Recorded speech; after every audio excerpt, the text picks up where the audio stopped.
बिस्मिल्लाहिर्रहमानिर्रहीम। अस्सलाम वालेकुम प्यारे दोस्तों, क्या आप जानते हैं कि आज से कुछ समय पहले अमेरिका के राष्ट्रपति डोनाल्ड ट्रंप ने इस्लाम को सुपर पावर मान लिया।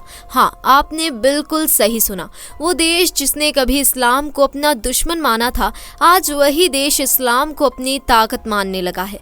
इस्लाम की ताकत, अल्लाह की रहमत और मुसलमानों की दुआओं ने ट्रंप को वो रास्ता दिखाया जो उसने कभी भी नहीं सोचा था। आप जानेंगे कैसे इस्लाम ने दुनिया के सबसे बड़े देशों में अपनी जगह बनाई और कैसे ट्रंप ने मुसलमानों को रिस्पेक्ट दी। क्या आप जानते हैं कि अल्लाह की मदद से और इस्लाम की सच्चाई से कैसे सब बदल गया। अगर आप भी मानते हैं कि इस्लाम ही है असली सुपर पावर, तो इस वीडियो को आखिर तक जरूर देखिए। इस्लाम के सच्चे पैगाम को समझें और इसे दूसरों तक पहुंचाने का हिस्सा बने। अल्लाह हमें सही रास्ता दिखाए।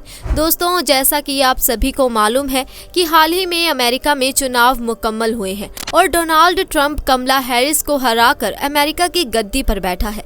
यानी कि ट्रंप एक बार फिर से अमेरिका का एक नया प्रेसिडेंट बन गया है। आज की इस वीडियो में हम बात करने वाले हैं इस्लाम और इस्लाम की ताकत के बारे में और आपको बताने वाले हैं कि डोनाल्ड ट्रंप ने चुनाव जीतते ही मुसलमानों को लेकर क्या बयान दिया है।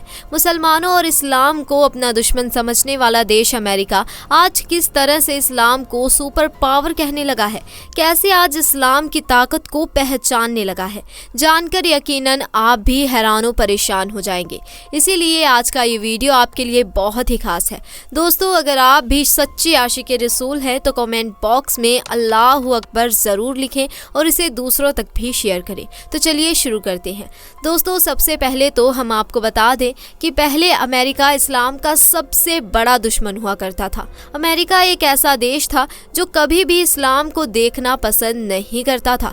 इस्लाम को मिटाने की, इस्लाम को दबाने की उसने हर तरह की कोशिशें की थी, लेकिन इसकी तमाम कोशिशें बेकार गई। इस्लाम के खिलाफ उठने वाला हर कदम इस्लाम को फैलाता ही चला गया।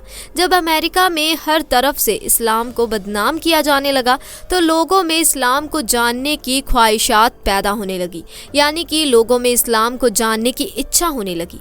इसके बाद अमेरिका के लोगों ने इस्लाम के बारे में जानना और इसके बारे में पढ़ना शुरू कर दिया। फिर जैसे जैसे लोग इस्लाम के बारे में पढ़ते गए, वैसे वैसे उनके सामने इस्लाम की सच्चाई आती गई और उन्हें ये मालूम हो गया कि इस दुनिया में इस्लाम ही एक सच्चा मजहब है। सिर्फ इस्लाम ही है जो हक की दावत देता है। यही वजह थी कि फिर अमेरिका में इस्लाम बड़ी तेजी के साथ फैलने लगा। आज अमेरिका में सबसे ज्यादा तेजी से फैलने वाला अगर कोई धर्म या मजहब है तो वो है सिर्फ इस्लाम। आज अमेरिका जैसे सुपर पावर देश भी ये मानने लगा है कि इस्लाम जैसा सुपर पावर वाकई में कोई नहीं है। दोस्तों, अब बात करते हैं हाल ही में होने वाले अमेरिका चुनाव और मुसलमानों के बारे में।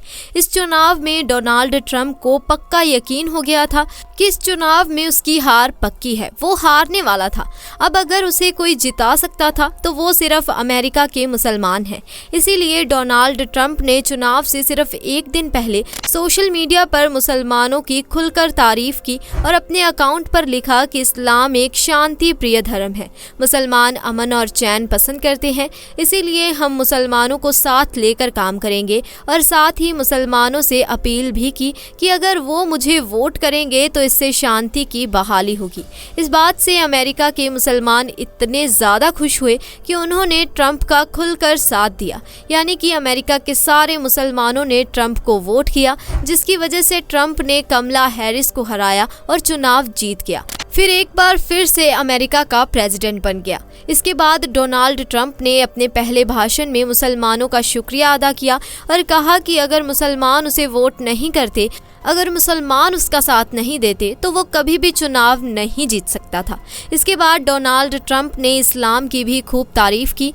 दोस्तों, सिर्फ अमेरिका ही नहीं बल्कि ब्रिटेन सरकार ने भी हाल ही में ये फैसला लिया है कि ब्रिटेन में जुम्मे का खुतबा और अजान की आवाज़ हर जुम्मे के दिन रेडियो पर प्रसारित की जाएगी ताकि पूरा देश उसे सुन सके। ये ब्रिटेन में पहली बार हुआ है। इसी तरह से जर्मनी में भी पहली बार लाउड स्पीकर पर अजान दी गई है, जिसे सुनने के लिए लोगों की भीड़ जमा हो गई थी।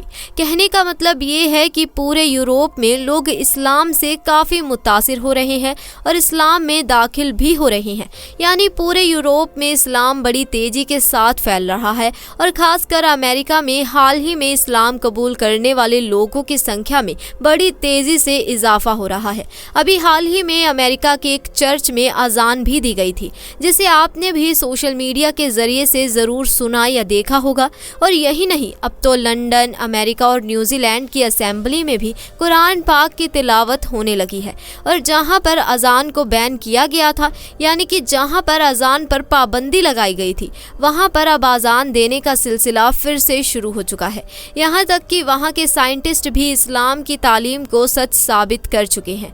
दोस्तों, इसी तरह से रशिया में 1913 ईस्वी में 15,000 मस्जिदें थी, मगर उस दौर में वहाँ की हुकूमत ने इस्लाम और इस्लाम को मानने वाले लोगों को लगातार ख़त्म करने की कोशिश की थी।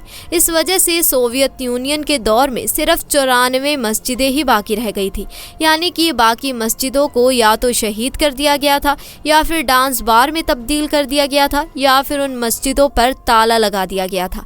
अब आप सोचिए कि इतने जुल्म के बाद तो रशिया में इस्लाम पूरी तरह से ख़त्म हो गया होगा, मगर हम आपको बता दें कि इतना जुल्म सहने के बाद शायद ही दुनिया में कोई दूसरी कौम होगी जो दोबारा खड़ी हो सके। लेकिन कहा जाता है कि इस्लाम एक पौधा है, जिसे जितना काटोगे ये उतना ही ज़्यादा फूलता फलता जाएगा, ये उतना ही ज़्यादा हरा भरा होता जाएगा। ये बात आज रशिया की बड़ी बड़ी और खूबसूरत मस्जिदों के रूप में सामने आई है। आज रशिया ने भी ये मान लिया है कि तरक्की इस्लाम को ख़त्म करके नहीं, बल्कि इस्लाम को गले लगाकर की जा सकती है। अल्लाह के करम से आज रशिया में तकरीबन 8,000 मस्जिदें हैं और मौजूदा वक्त में मुसलमानों की आबादी 2 करोड़ 8 लाख तक पहुंच गई है। दोस्तों, याद रखें, अल्लाह ताला ने इस्लाम में वो लचक रखी है कि इसे जितना दबाया जाएगा ये उतना ही ज़्यादा बढ़ता जाएगा। और आज अमेरिका जिन हालातों से गुजर रहा है, उसको देखते हुए यहाँ तक कहा जा सकता है कि अब अमेरिका पहले जैसा सुपर पावर नहीं रहेगा। साथ ही अमेरिका में इस्लाम का बढ़ता क्रेज भी इस बात की ओर इशारा कर रहा है कि आने वाले वक्त में अमेरिका पर सिर्फ इस्लाम का ही राज होगा। और सिर्फ अमेरिका ही नहीं, बल्कि पूरे यूरोप पर इस्लाम छा जाएगा। याद रखें कि इस्लाम था, इस्लाम है और इंशाअल्लाह इस्लाम हमेशा रहेगा। दोस्तों, हाल ही में एक अस्पताल में एक माँ का बच्चा पैदा हुआ, लेकिन पैदा होते हुए उस बच्चे की मौत हो गई। डॉक्टर ने माँ को बताया कि उसका बच्चा मरा हुआ पैदा हुआ था, लेकिन वो माँ इस बात को मानने को तैयार नहीं हुई। उसने पूछा कि क्या पास में कोई मस्जिद है। लोग उसे मस्जिद के मौज़ीन के पास ले गए। मौज़ीन ने उस मरे हुए बच्चे के कान में अजान पढ़ना शुरू किया और जैसे ही उसने कहा, अशहदुद अल्लाह इल्लल्लाहु वदाहु ला शरीफा लाहु व अशहदुद अन्ना मोहम्मद अर्दुहा व रसूलहु, बच्चे के जिस्म में हरकत शुरू हो गई और वो मरा हुआ बच्चा अचानक जिंदा हो गया। ये देखकर माँ ने खुशी से कहा, मैं जानती थी कि मेरा बच्चा जिंदा है। डॉक्टरों ने भी इस अल्लाह के करिश्मे को देखा और वो सब हैरान होकर मुसलमान हो गए। तो दोस्तों, देखा आपने अजान की ताकत और एक माँ की दुआ का असर। अल्लाह की कुदरत से एक मरा हुआ बच्चा भी जिंदा हो सकता है।